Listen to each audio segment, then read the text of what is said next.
I am Ferdinand Marcos, and I am the President of the Republic of the Philippines.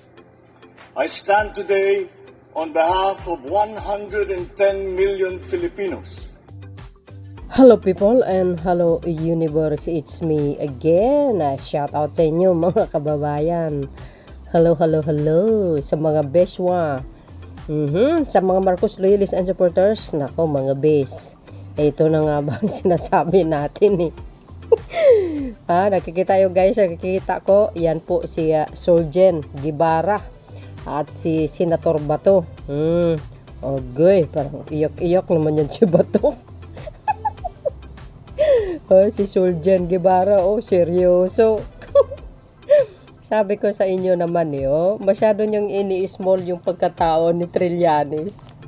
Hindi kayo naniniwala sa mga sinasabi niya.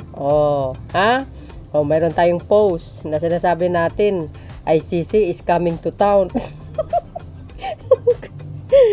Ay, nako, na-lorky-aki mga beswa. But anyway, mayroon tayong upload videos update tungkol sa ICC. Ito basahin po natin mga kababayan para kompleto. Ricardo, siyempre, ako kontra na naman yung mga DDS. Sasabihin nila, ang taga naman. Ilang taon na yan. Alam nyo, may proseso po yan. Hindi instantly, hindi magic. Pinag-aralan mabuti bago i-implement yan. Lagi nyong tandaan at palawakin ang isip nyo mga DDS.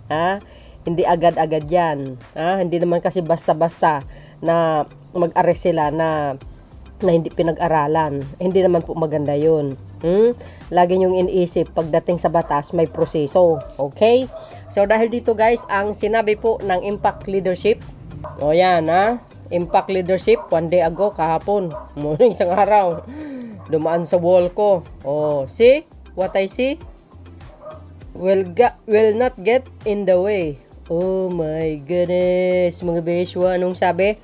Solicitor General Bernardo Guevara confirmed the International Criminal Court ICC request to interview 5 individuals regarding the former President Rodrigo Duterte bloody war on drugs. Oh my goodness. Solicitor General, ibig sabihin yan guys, siya po yung abogado ng Pilipinas, no? Kaya nga Soljen Solicitor General. Ito si Mr. Solicitor General Guevara is dating gabinete ito ni dating Pangulong Duterte. Ito maganda dito sa Solicitor General na ito kasi walang pinapaboran. Basta batas is batas.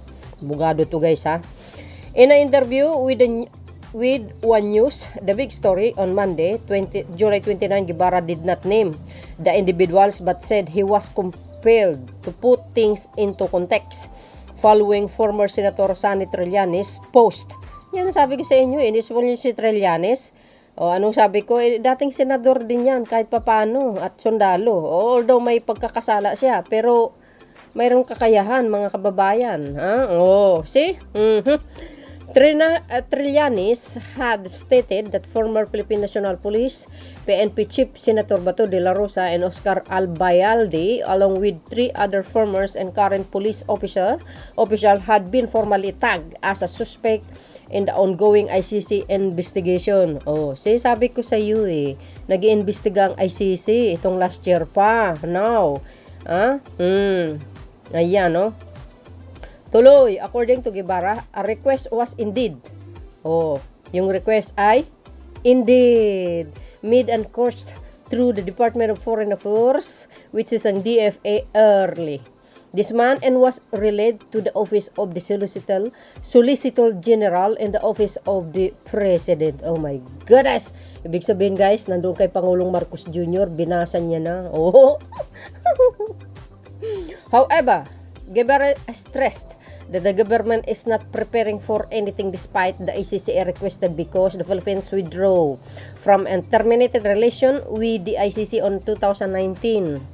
You see guys, wala naman dating di ba dating member tayo, pero dahil sa mautak talaga si Digong, nag-withdraw. Siyempre, parang ang dating kasi nasa nakikita ko dahil maraming nasawi that time, no? 2016, 17, 18. Medyo kumbaga lumabag na sa human rights ang dating admin, dating, dating Pangulo, ay ang ginawa niya, nag-withdraw na lang. Yun ang nakikita ko in my own thinking and my own opinion, mga kababayan. Dahil nagbabasa po ako. Sa nakikita ko, parang ganun ang nangyari. So, dahil sa daming nasawi, sa war on drugs niya, ay mga inosente na talagang, ay, ewan, mahirap magsalita. Pero guys, ayun, nag-withdraw. Galing talaga ng taktika ni Mr. ex-President Digong, ano? See? Yan, nag-withdraw na tayo, kaya wala na tayo sa ICC. Hindi na tayo membro. Agay. Guevara noted that the interview could be done at The Hague or in the Philippines. Ayos. Huge. Para, tama ba?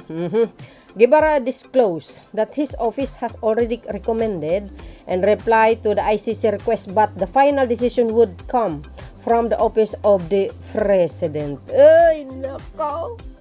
So, ibig sabihin guys, tapos na pala, no? Sa ating Solgen. Ang kanya lang desisyon, kung ano man yung nagiging desisyon ng Solgen, tapos na. Ang hinihintay ngayon, mga kababayan. Ay! Ano pong sabi? Anong sabi? But the final decision would come from the office of the president. Ibig sabihin, kay Pangulong Marcos Jr. ang desisyon. Well guys, tandaan natin.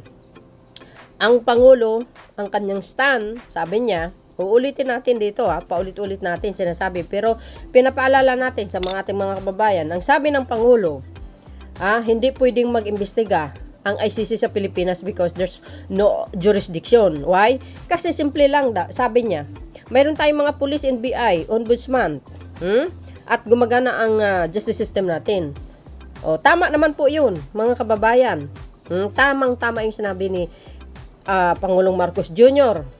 Doon pa lang save na si dating Pangulong Rodrigo Duterte. Although na sinasabi ni dating President Digong na ang kasalanan niya itong judicial yung ejeke na yan, no? Sa war on drugs. Ang dami talagang namatay, 'di ba? 20k plus ang namatay sa war on drugs niya. Kung ikumpara mo, kay Pangulong Marcos Jr. ngayon, walis. As in, wala. Talagang kung mayroon man ilan lang, siguro hindi yung yung tukhang, normal lang, mga kababayan, pero mas maraming nakulong na nahuli. May mga sentensya yan o ilang taon ba yan? Ika nga, sabi ko, ang tao mayroon pang may pangalawang pagkakataon na mabubuhay, kasi mayroon din pagkakataon na magbago mga yan after their yung sentensya. Kung 20 years, 30 years, paglabas nila, for sure magbabago naman mga yan. May sentensya yan, mga yan Pero yung patayin mo yung tao na walang kahit sabihin mo itinaas na ang kamay tapos kinitil mo pa, brutal na po yun. Hindi na po maganda yun. Talagang lumalabag ka sa human rights ng mga ng mga inosenteng tao. So yun, mga kababayan, tuloy. Ano sabi? Ayan oh my goodness. Yes, there is a communication. There is a request from the ICC. Prosecutor requesting assistance from the Philippines government to facilitate the interview of 5 individuals. The ICC prosecutors can do so. He can interview these 5 people directly. All that we are saying is that the government will not be involved. Diba? Pwede naman sila mag-interview sa mga 5 individuals, mga kababayan, or sino man ang interview nila. Hindi naman makikialam ang gobyerno, diba? Tapos, mga kababayan, and of course, sinabi po ni dating Senator Laila de Lima sa kanyang speech, doon sa yung kanyang sinabi doon sa hearing ng Kongreso nung isang araw, na si dating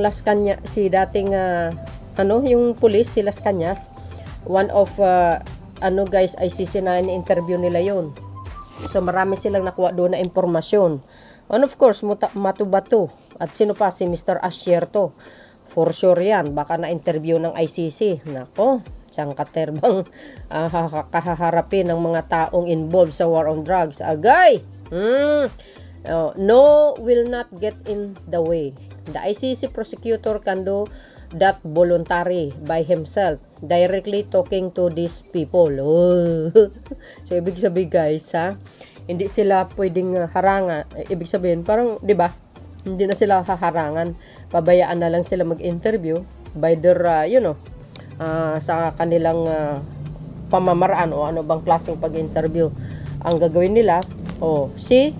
Direct lang yan. Talking to the people who are involved in the war on drugs last administration. Ni Degong niya. So ngayon, mga beswa, ano ang gagawin nyo?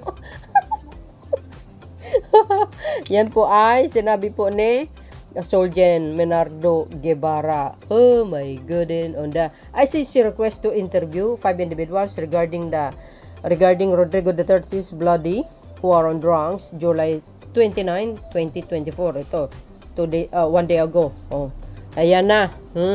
Kaya sa mga DDS, for sure, kukontrahin nila. Wala kayong karapan kukontra. Dahil wala po. Dahil hindi po kayo ang batas. So, di ba? Kung ano po yung ang gagawin ng ICC, wala tayong magagawa. Ganun talaga. Kaya, mga kababayan, ihanda ang Bartolina. Naloka ako. Ano ngayon? Although guys, ang stand ni Pangulong Marcos Jr. Na ayaw niya papasukin ng ICC. Pero po, sabi po ng DOJ, i-briefing po nila si Pangulong Marcos tungkol dito sa issue na ito. Now, pag na-briefing, ito lang in my own opinion, ewan ko lang kung ano ang kapalagayan nyo. Pag na-briefing si Pangulong Marcos Jr. at mayroon siyang nakita doon na talagang karapat-dapat na imbestigahin ang bloody war ni dating Pangulong Digong, nako mga bes, do you think there's a possible na mag-change ang stand ni Pangulong Marcos Jr.? For me, yes. Yes. Bakit? Dahil dito, isa sa mga nakita ko, isa sa mga dahilan kung bakit magbago ang kanyang kaisipan. Dahil kung i-briefing siya ng DOJ, nako, malamang mga kababayan, ito na. O, 'di ba? Kahit anong klaseng harang nyo, pag talagang huhulihin yan, si dating ex-president Digong, wala kayong magagawa, mga kababayan. Ang batas ang iiral. Hindi nyo pwedeng harangan. Kahit magkandagulo yan, pag yan ay ang warrant of arrest, ay nako, ewan ko na lang, sabi nyo, ang yayabang nyo, o subukan nyo, para, kasi daw, kung pag hulihin daw ito si dating Pangulong Digong, magkagulo-gulo. Ano ba naman ang laban nyo sa Amerika? Kung magsanib pwersa naman yung mga sundalo dito ng Amerika at saka yung Philippine Air Force, para halughugin yung Davao at kukunin si dating Pangulong Digong. Anong laban nyo doon? Sige nga. Kayo naman, masyado kayong nagmamayabang. Itong mga dilis mayabang masyado. May magagawa ba kayo? Pag hinuli na yan, kahit man sabihin mo bumaha ang kulay pula, wala kayong magagawa. Ganun talaga. Batas is batas. Tapos ngayon sisihin nyo si Pangulong Marcos Jr. Why? Kasi ang gusto nyo paboran. Ganon. Hindi pwedeng paboran kasi ultimo si Pangulong Marcos Jr. sumusunod din sa batas yan Siyempre, pag lumabag siya sa batas, ano naman ang mangyayari sa kanya? Magagalit sa kanya ang majority ng Pilipino. Sasabihin, anong klaseng Pangulo na ito? Hindi niya gagawin yun. Ang kay Pangulong Marcos Jr., hindi usong paboran. Hindi pwede yun. Wala tayo sa panahon ni Digong at saka ni Corimao. Sa kanya, ang batas ang umiiral. Pag nagkasala ka at sino ka mang kilalang tao, hindi ka pwedeng absuelto sa batas. Mahuhuli at makulong ka talaga. Di ba? So yun, hintayin natin po mga kababayan ang magiging resulta nito. Sabi ko nga, there's a possible na magbago ang isip ni Pangulong Marcos Jr. Yan kasi inaaway-away nyo, binagbibintang-bintangan nyo pa. Yung mga fake video nyo sa Amerika nyo pa inano, ang akala nyo tahimik lang yan si Pangulong Marcos Jr. Oo nga, tahimik. Pero hindi nyo alam ang plano niyan. Oh, di ba? Sumusobra kayo eh. Hindi kayo naman tumigil-tigil eh. Imbes tumulong na lang kayo para ikalalago ng ekonomiya ng bansa, hindi eh. Kayo na mismo ang nanggugulo. Oh, di ba? Sa Amerika pa, sa iba't ibang bansa pa, sinisiraan nyo ang Pangulo. Kung tutuusin, hindi siya ang siniraan nyo, kundi ang flag ng Pilipinas, ang bansang Pilipinas. Kayo ang naninira mismo. Ginugulo nyo. Oh, hindi lang kayo naawa sa mga mamamayang Pilipino na kailangan ng tulong ng gobyerno. Oh, saan ka makakita itong mga DDS? Maghatid ng tulong ang Pangulo sa iba't ibang region? Allah, kung anong pinagsasabi. Sabi niya, nangangampanya. What? Anong nangangampanya? 2022, kaupo niya lang, tumulong na nga eh. O, di ba? Dinidistribute niya ng titulo ng lupa, 2022. Kaupo niya pa lang. Nakapreparado na lahat. Di ba mga kababayan? Hindi niya ba nakita yon? I-reviewin nyo. Yung mga video ko, dito sa YouTube, tingnan nyo. Kung anong klaseng ginagawa niya nung 2022. Ay, di ba nanalo siya? O, ilang weeks bago siya manumpa. Nakapreparado na lahat yon. Si Secretary Dar. O, itong gagawin mo. Kailangan natin gagawin. Ganun. O, after a month, diretso. Nag-distribute ng lupa. Kayo naman, oo. Ganun ang magandang ang pinuno. Di ba? O, dapat sinuportahan nyo. Kasi yung mga kauri nyo din, na mga DDS, yung baga nakikinabang din sa mga magagandang programa niya. Hindi binabastos nyo, binabatikos siyang Pangulo sa social media, sa buong mundo pa. Do you think yung mga banyaga na nakausap niya sa international forum, naniniwala sa mga patutsada nyo? Siyempre hindi. Bakit? Hindi naman naniniwala. Why? Maganda ang takbo ng ekonomiya ng bansa. Under the Marcos administration. Diba? Paano mangyari yun? Na gumagamit siya ng isang bawal na gamot. Hindi niya sanang gagampanan yung mga magagandang programa kung nalulung siya. Kayo naman gumagawa-gawa kayo ng mga pagbibintang nyo na nagawain naman ng puon nyo. Kayo naman mahilig kayo magbintang, gawain nyo naman yan. Sino bang nagiging mukhang bangag? Si Basti ba o si Pangulong Marcos Jr.? Tingnan nyo nga yung tattoo niya. Di ba? Tattoo ni Basti. Parang mukhang bangag nga eh. Si Pangulong Marcos Jr. napaka very classy ang galaw. Ang ugali, hindi pala awa, hindi tulad nyo. Talo nyo pa yung asong kalye na nagtatahol sa social media. Hindi man lang kayo hindi nyo man lang ina-appreciate na tutulungan ng mamamayang Pilipino sa bawat region. Tapos mali pa. Ang sabihin nyo, the best president si Digong. Kailan? Kailan naging best president yan? Or the best president ka mo? The best president ba yan? Sa ginagawa niya, 20,000 plus ang namatay? What the heck? Kayo talaga. Tingnan nyo, nangyari sa West Philippine Sea. Secret deal pa more. Yan, yung illegal pugo. Ano ang nasa loob niyan? Puro Chinese. Illegal na droga, torture, scamming, gambling. Love scam. Illegal na gawain. Yan ay panahon ni Digong yan. Lumala ang pugo sa Pilipinas. Ngayon, bina ng Pangulong Marcos Jr. ang pugo. Sinisi nyo pa. Anong gusto nyo? Napupugaran tayo ng sindikato? Katumbas ng 10,000 na empleyado na wawala? Na maghahanap naman ng gobyerno ng trabaho para sa kanila? Anong gusto nyo? Pupunuan, kung baga napupugaran tayo ng sindikato ng mga banyaga? Di ba kahiya-hiya sa Pilipinas yan? Sino naman ang mag-invest dito kung gano'n ang nakikita sa buong mundo? Puro, kumbaga, pinugaran tayo ng sindikato? Do you think mayroon pang mag-invest dito? Siyempre wala na. Sinong kawawa ngayon? Di mamamayang Pilipino, bagsak yung ekonomiya. Yan ang dapat isipin nyo. Palawakan nyo yung mga utak nyo. Ngayon pag illegal, binanang pogo, nagagalit kayo. Ang tatamad nyo naman. Maghanap kayo ng ibang trabaho. Mismo ang gobyerno na nga nang nagsabi na maghanap sila ng trabaho para sa inyo. Kayo talaga, utak nyo. Kaya nga utak dilis kayo eh. See? Pugo. Sabi ni Digong, illegalize. Maganda daw ang pugo. Anong nilaman ng pugo? Pugo. napugo na. Mga sindikato pala, di kayo naloka. Ang daming issue.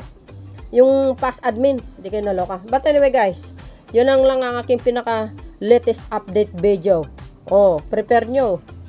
Yung puon nyo, makukulong na yan. Pag yan isang salita lang ni Pangulong Marcos Jr., okay. 'Di ba? Hulihin nyo na. Paktay kayo.